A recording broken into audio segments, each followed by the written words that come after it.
Sebenarnya MIS telah pun menyasarkan untuk tahun ni 420, tapi dia dah terlebih buat. Dah terlebih 30 menara. Demi untuk kesejahteraan rakyat, MIS akan terus memberikan perkhidmatan untuk memastikan jalur lebar dan juga liputan 4G dan 5G ni dapat dinikmati oleh semua rakyat. Jadi menara telekomunikasi Kampung Seri Jeram ni dapat membantu meluaskan liputan daripada kolej komuniti ini sehinggalah ke kampung pulau.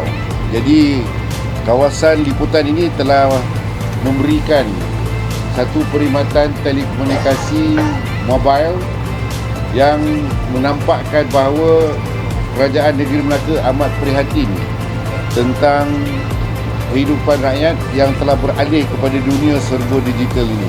Dengan wujudnya menara telekomunikasi yang ke-450 ini di kawasan Seri Jeram, Kampung Pulau sehinggalah di bahagian Pali Payung Put akan menikmati satu liputan yang lebih stabil dan lebih laju.